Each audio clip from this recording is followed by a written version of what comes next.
ज्यादा तो कुछ नहीं बोलना चाहूंगी, बस वकील एकता जिंदाबाद, वकील एकता जिंदाबाद। Thank you. बेड़ा है, आपकी कानून व्यवस्था लच्चर है, यहाँ का एसएचओ बिका हुआ है, यहाँ का डिप्टी जो है वो सही मायने में अपनी सीओ की जो कार्रवाई है वो जो उसका सर्किल इंचार्ज होने का जो फर्ज है वो नहीं निभा रहा। हमारा ये क्वेश्चन है बहुत बड़ा। हम ये कहना चाहते हैं कि आप अपनी जो व्यवस्था है उसमें परिवर्तन कर लें। हमारे जो अधिवक्ताओं पे हमला हुआ है उनको तुरंत गिरफ्तार करें और कठोर से कठोर कार्रवाई करें और जो दुकानें चला रखी है वो भी बंद कर ले।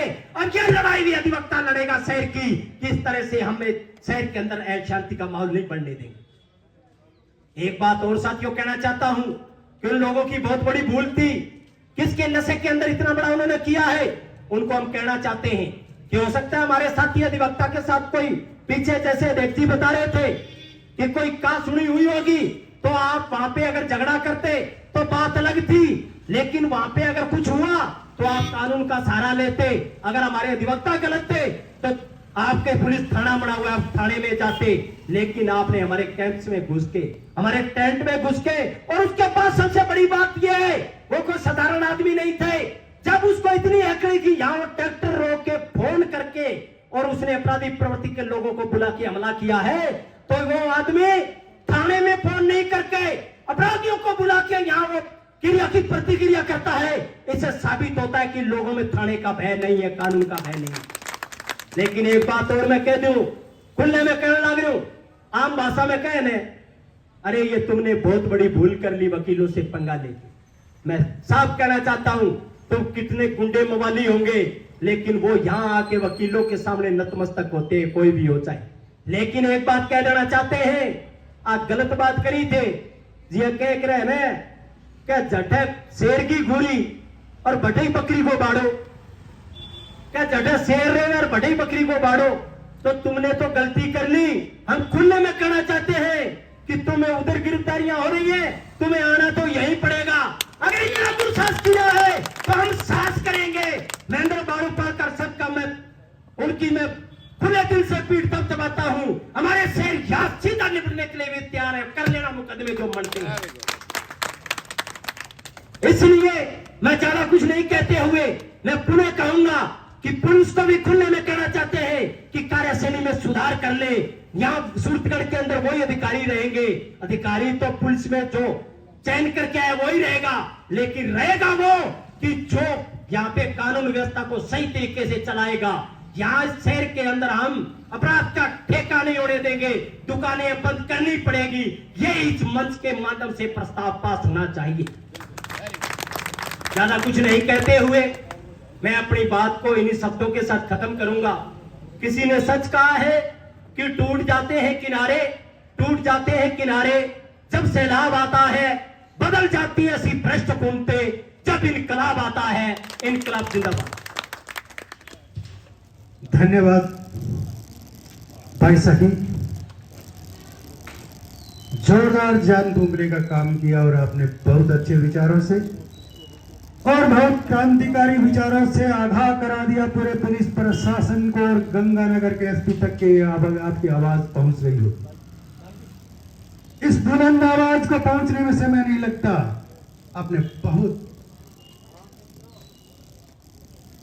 वाकई आपकी बात सही। धरना स्थल पर मौजूद सभी आदरणीय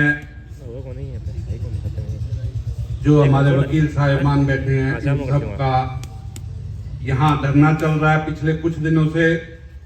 अब तक देखने में या आम आदमी की सोच में यह था ये वकीलों का धरना है, लेकिन जब रात में यहाँ घटना घटी, यहाँ शांतिपूर्वक धरना दे रहे वकील साहिबानों पर असामाजिक तत्वों द्वारा हमला किया गया, तो ये धरना केवल वकीलों का धरना ना रह के ये धरना एक सामाजिक धरना हो गया।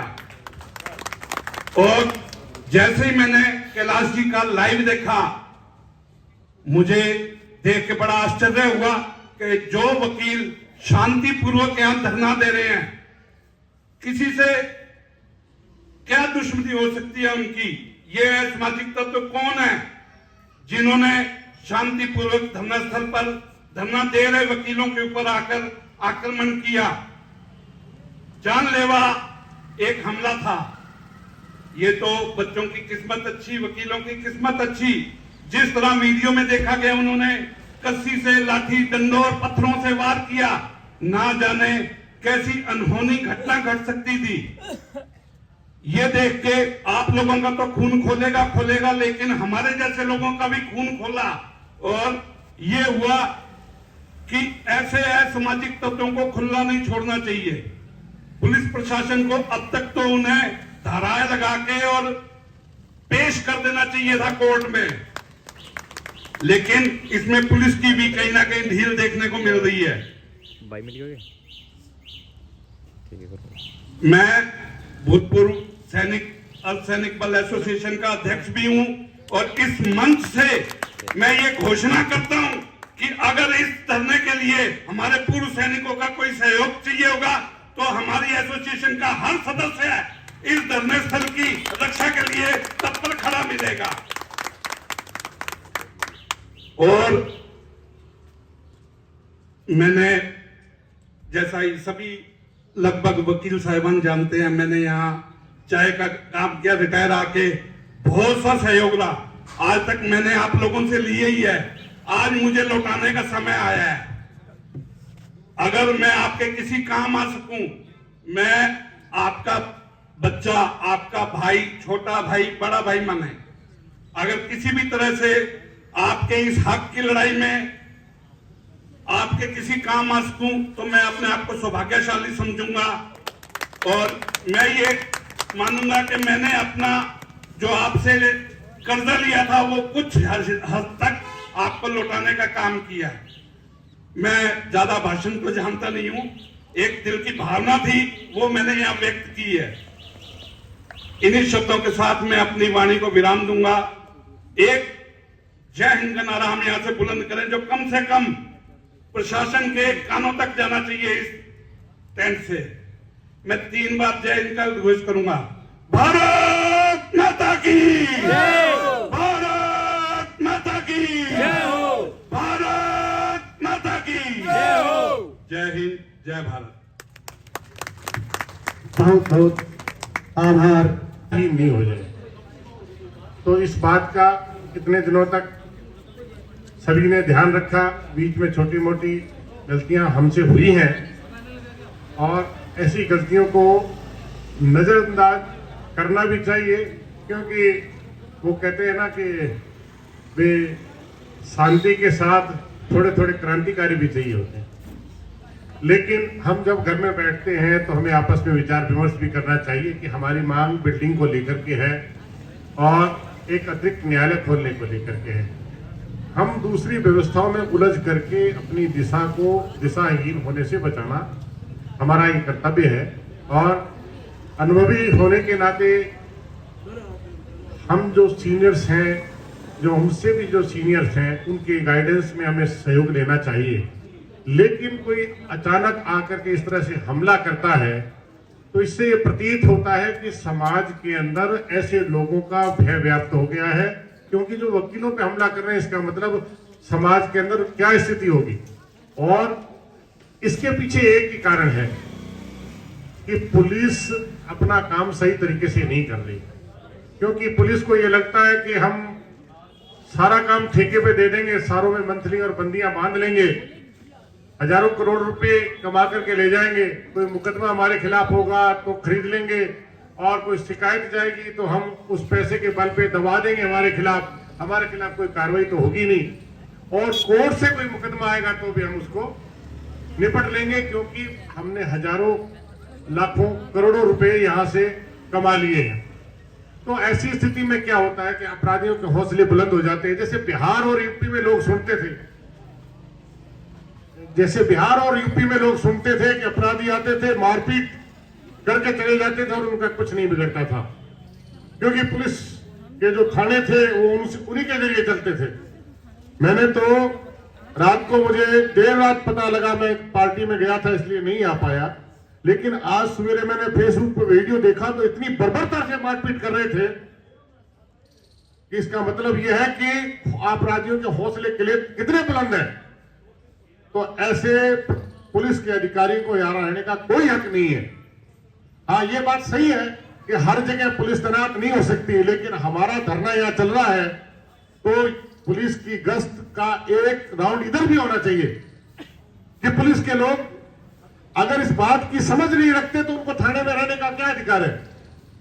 उनका आसूचना आकलन इस तरह का होना चाहिए कि उन्हें पता रहे कि चप्पे चप्पे पर क्या हो रहा है। जब पुलिस को इस बात का ही नहीं पता कि वकील धरने पे बैठे हैं, वहां उत्पाती लोग, अपराधी लोग आकर के इस तरह से हमला करते हैं, इसके पीछे किसकी साजिश हो सकती है अभी तक कोई पता नहीं लगा। रात को बता रहे 3 आदमी पकड़ लिए।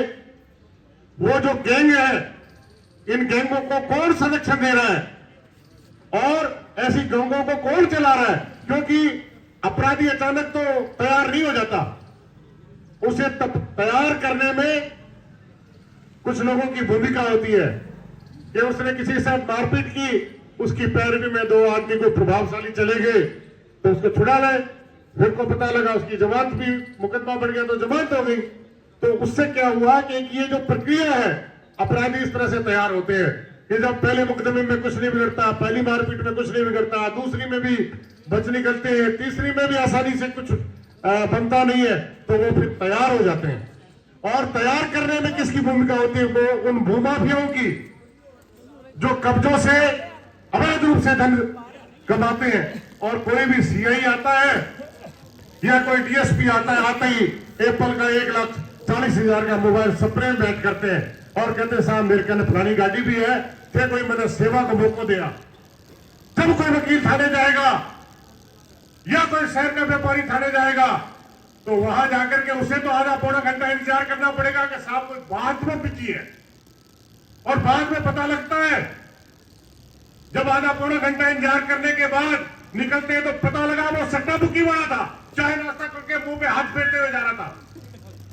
या शहर का व्यापारी, एक अधिवक्ता या कोई डॉक्टर वहां जाकर के इंतजार करता रहे और कोई भूमाफिया मूंछों पे हाथ फेरते हुए चाय और नाश्ता करके वहां से जाए, तो इससे बड़ी गिरावट कुछ नहीं हो सकती।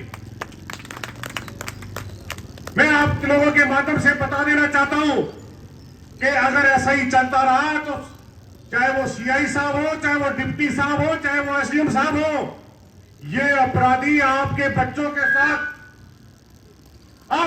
के साथ भी ऐसा ही करेंगे। आप सोचते हो आपकी बहन या बेटी बाजार में जाती है तो ये उस पर हाथ नहीं डालेंगे क्या? आपके जो बच्ची है उन पर ही हाथ नहीं डालेंगे क्या? ये आने वाला जो कैंसर है वो आप सबको दिखाई दे रहा है।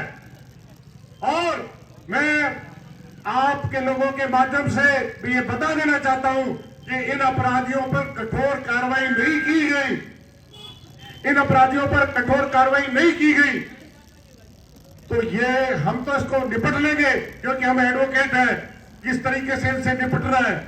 इनको सुप्रीम कोर्ट तक नहीं छोड़ेंगे। हमारे अधिवक्ता सूरतगढ़ में भी है, जोधपुर में भी और सुप्रीम कोर्ट में भी है, इसलिए हम सुप्रीम कोर्ट तक पीछा नहीं छोड़ेंगे।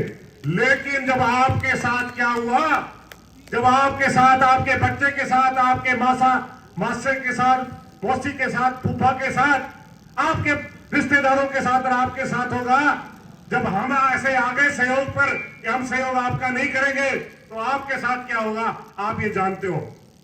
आप ये सोचते हो कि जी हमारे किसी के रिश्तेदार के साथ कर दिया तो थाने में कुटाई कर लेंगे, तो हम उसका भी इलाज करना जानते हैं। तो आपसे मेरा निवेदन यही है कि जो अपराधी जिन्होंने इतनी बर्बरता से, मैंने तो वीडियो देखा कि कस्सी लेकर के और डंडा लेकर के ईंटें चला रहे, अगर कोई और अपने अगर ज्यादा होते तो सभी के सिर खुल जाते, सभी का कोई अंग भंग हो जाता और बाद में ये कहते थे हमने गिरफ्तार कर लिया। अरे यार गिरफ्तार कर लिया, अभी 2-3 दिन पहले, 10 दिन पहले की बात है, सुभाष चौक के पास कामड़ साहब का होटल है, वहां हम शाम को इवनिंग वॉक करते वहां आ जाते, वहां बैठते, वहां कोई झगड़ा करने लग रहे थे। आजकल इन्होंने एक ऐप दे रखा है ई कोर्ट सिटीजन नाम से, और उसमें एक SOS बटन भी है और तत्काल पुलिस को बनाने के लिए भी उसमें एक नंबर दिया हुआ है।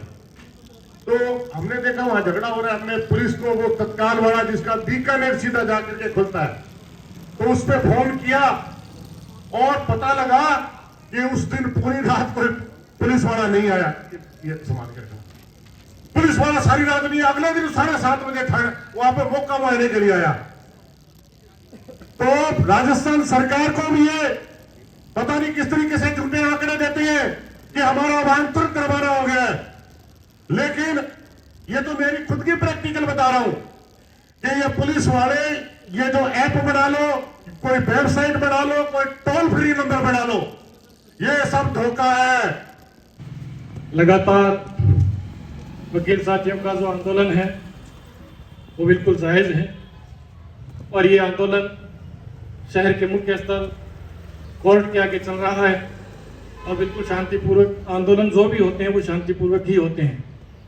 जो कल रात घटनाक्रम हुआ बड़ा निंदनीय था कि कोई भी बेदर्दी आदमी अगर हम उसको रोके टोकें तो इसका मतलब हमारी जान पे आ पड़े। और यहाँ वकील साथी जो बैठे थे, इस प्रकार से उन बेदर्दी हुड़दंगियों ने लाठी भाटा की जंग लड़ना शुरू कर दिया। ये शहर बड़ा शांतिपूर्वक शहर था। इन 5-10 सालों के अंदर इस शहर की ऐसी स्थिति हो गई है कि बहन बेटियों का घर से निकलना, बच्चों का बाहर निकलना, बड़े बुजुर्गों का बाहर निकलना भी बड़ा मुश्किल होता है। एक समय था कि अगर कोई टोक देता कि तू गलत जा रहा है, तू गलत बोल रहा है, तो वो शर्म से लज्जित होता था। अब बात करें कि ऐसी स्थिति क्यों हुई। हम शिक्षा के क्षेत्र में आगे तो बढ़े, लेकिन इसके साथ साथ हमारे साथ जो कुछ नेगेटिव चीजें साथ जुड़ी, नशा बढ़ गया, जुआ बढ़ गया, सट्टा बढ़ गया, शराब माफिया बढ़ गए, पुलिस का भय खत्म हो गया। थाने में लिखा है कि अपराधियों में भय, आमजन में विश्वास। कल रात की घटना इस बात का अंदेशा बताती है कि अपराधियों में भय नहीं है। अपराधी अपराध करने में कहीं संकोच नहीं रखते। इस शहर के अंदर बीचों बीच जो कल रात की घटना थी वो ये बताती है कि पुलिस का भय इस क्षेत्र से बिल्कुल खत्म हो चुका है। और ये वकील साथी कोई दूसरे लोग नहीं है, ये वो साथी हैं जो इस शहर की तमाम लड़ाई में हमेशा इनका समर्थन रहा है। वो चाहे जिला बनाने की मांग रही हो, वो चाहे इस शहर की व्यवस्था बनाने की बात रही हो, तमाम जो आंदोलन यहाँ इस क्षेत्र में हुए हैं उसमें बार संघ हो, राजस्व बार संघ हो, इनका हमेशा समर्थन रहा है। तो मेरा इस मंच के माध्यम से इस शहर के तमाम नागरिकों से ये अपील है कि यहाँ जो वकील साथी बैठे, ये आप के भाई बैठे हैं, इनका समर्थन करें।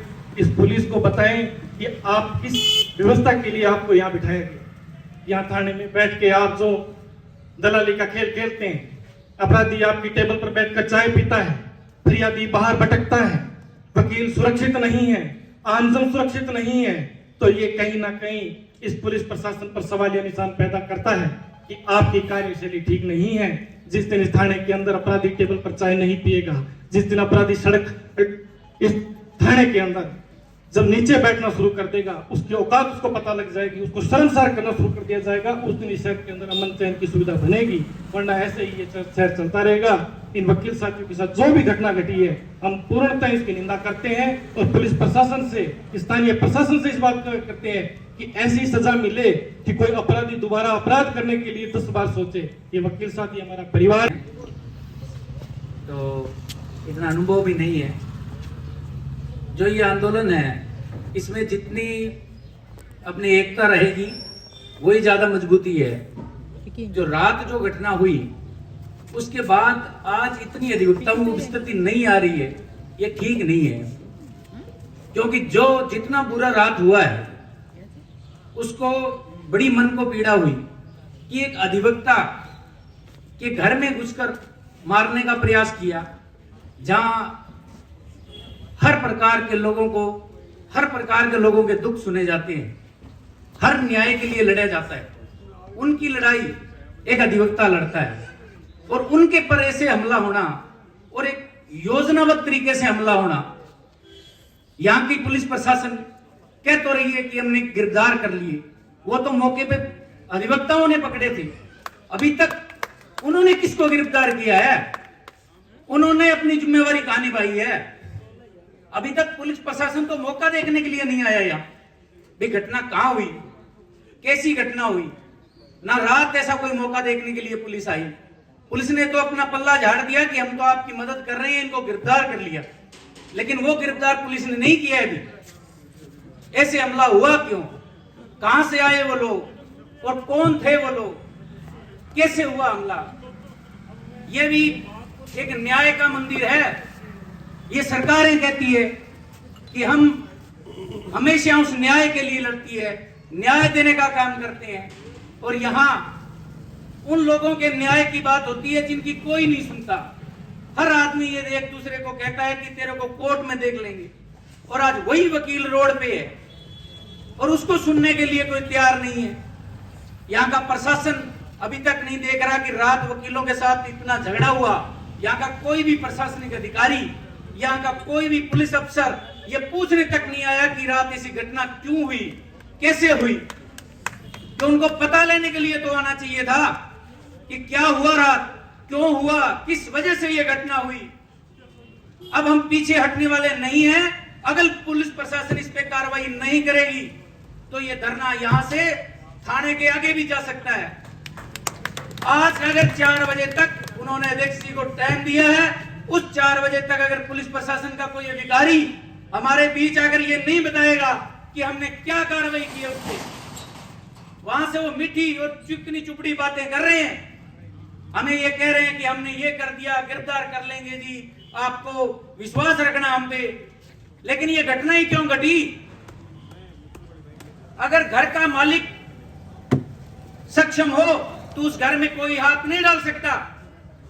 इस शहर से हमें इसे बड़ा दुख हुआ कि ऐसे हमारे अधिवक्ताओं पर ऐसा हमला, अगर किसी को कुछ चोट आ जाती, कोई बुरी अनहोनी हो जाती तो सारा प्रशासन यहाँ आ जाता, वो उनको जेल भेज देता या कुछ भी कर देता, तो उनकी जान की रक्षा कैसे होगी? ये गुंडा तंत्र इतना मजबूत कैसे हो गया? आज हमें बड़ा दुख हुआ, क्योंकि मैं इतने दिन से और ज्यादा कोर्ट में मैं प्रैक्टिस में नहीं हूं, लेकिन रात से मेरे को इतना दुख हुआ कि ये जगह हमें छोड़ के नहीं जानी चाहिए थी, और इन लोगों पे आज ये हमारे साथियों पे हमला कैसे हो गया, उस बात का हमें दुख है कि हमारी एकता को खंडित करने का प्रयास किया जा रहा है। कोई कहेगा उसकी गलती थी, कोई कहेगा उसकी गलती थी। हम में ना कोई जात है ना कोई धर्म है। हमारी जात, हमारा धर्म एक ही है, वो है वकील। हमारा कोई अलग मजहब नहीं है, हमारा कोई धर्म नहीं, हमारी कोई राजनीति नहीं, राजनीतिक पार्टी नहीं। वकील के अलावा हमारा कुछ नहीं है। तो हम जितने तर एक नहीं रहेंगे, एकता नहीं रहेगी। आज हम रोज देखते हैं कहीं टोल पे, कहीं पे, कहीं थाने में, कहीं धरने पे वकीलों के साथ ये झगड़े क्यों हो रहे हैं, वकीलों पे ये हमले क्यों हो रहे हैं? क्योंकि ये देखा जा रहा है कि एक ही संगठन है जो मजबूत है, इसको कैसे खंडित किया जाए। कोई घटना में कहेगा कि वो उसकी गलती थी, उसकी गलती थी, फिर एक दूसरा वकील एक दूसरे को काम करेगा।